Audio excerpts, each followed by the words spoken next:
اعوذ باللہ من الشیطان الرجیم بسم اللہ الرحمن الرحیم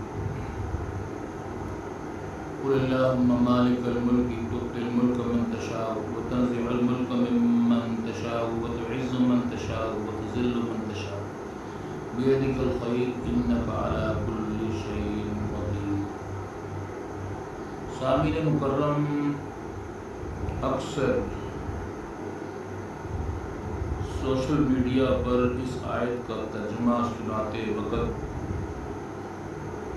کچھ علماء کرام اس کا ترجمہ بیان کرتے ہیں کہ عزت اور ذلت جب اللہ کے پاس ہے تو اللہ سے رجوع کرو۔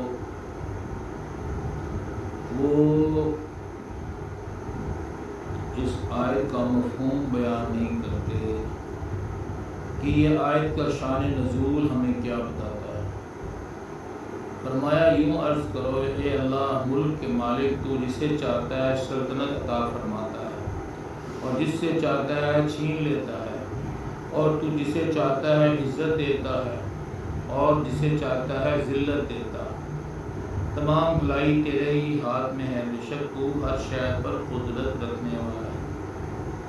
قل اللہم مالک الملک، یوں عرض کرو اے اللہ ملک کے مالک۔ فتح مکہ کے وقت سید الانبیاء صلی اللہ تعالی علیہ وآلہ وسلم نے اپنی امت کو ایران اور روم کی سلطنت کی بشارت دی کہ یہ مسلمانوں کے ہاتھ آئے گی۔ اس پر یہود و منافقین کو بڑا تعجب ہوا اور کہنے لگے کہاں محمد مصطفیٰ صلی اللہ تعالی علیہ وآلہ وسلم و کہاں فارس اور روم کے ملک؟ یہ تو بڑے زبردست اور نہایت محفوظ ملک ہیں۔ اس پر یہ آیت کریمہ نازل ہوئی اور آخر کار حضور اکرم صلی اللہ تعالی علیہ وآلہ وسلم کا وہ وعدہ پورا ہو کر رہا۔ سلطنت و حکومت بلکہ کائنات کا ذرہ ذرہ اللہ تعالیٰ کی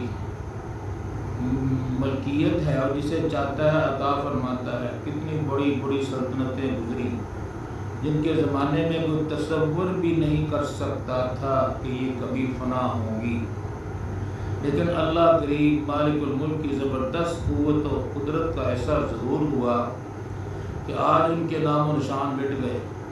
یونان کا سکندر اعظم، عراق کا نمرود، ایران کا کسریٰ، نوشیروان، ضحاک، فریدون، جمشید، مصر کے فرعون، منگول نسل کے چنگیز خان اور ہلاکو خان، بڑے بڑے نامور حکمران اب صرف قصہ کہانیوں میں رہ گئے۔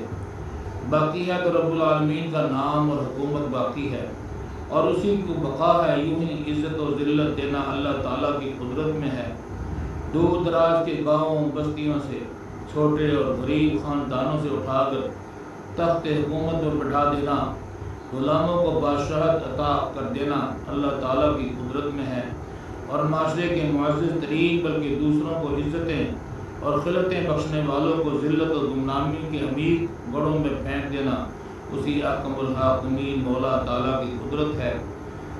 جب ہم اس آیت کا ترجمہ اور تفسیر مفہوم کو سمجھتے ہیں، پتہ چلتا ہے کہ اللہ کریم نے جب اپنے پیارے حبیب مکرم صلی اللہ علیہ وآلہ وسلم کو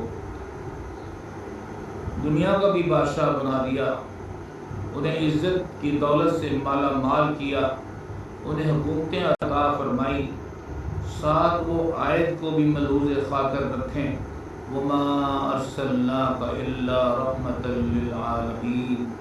اللہ تعالیٰ نے آپ کو تمام جہانوں کے لیے رحمت بنا کر بھیجا۔ اور پھر آپ اس آیت کا بھی ترجمہ مفہوم سمجھیں، وَأَمَّا السَّائِلَ فَلَا تَنْهَرْ، کہ محبوب کو جب کوئی سائل آئے سوال کرے اسے خالی مت لٹانا۔ یہ ہمیں درس دیا جا رہا ہے، ہمیں سمجھایا جا رہا ہے کہ اگر دنیا کی مملکتوں کو آپ نے انصاف دو گے، صادق اور امین بنو گے تو آپ کو وہ مملکتیں عطا ہوگی، آپ کو پھر عزت ملے گی۔ آپ تمام لوگوں کے لیے رحمت بنو گے تو تمہیں پھر عزت ملے گی۔ سائل آئے تو اسے خالی مت لٹانا، پھر تمہیں عزت ملے گی۔ حقوق اللہ کے ساتھ ساتھ حقوق العباد بھی پورے کرنا، پھر تمہیں عزت ملے گی، مملکت ملے گی۔ اگر آپ سیرت مصطفیٰ صلی اللہ علیہ وآلہ وسلم پر غور و فکر کرو گے تو پتہ چلے گا کہ عزت کب ملتی ہے۔ خالی دنیا سے رابطہ کاٹ لینے سے نہیں، بلکہ اللہ کریم کے احکامات کو بجا لانے سے، مخلوق خدا سے پیار کرنا، ان سے انصاف کرنا۔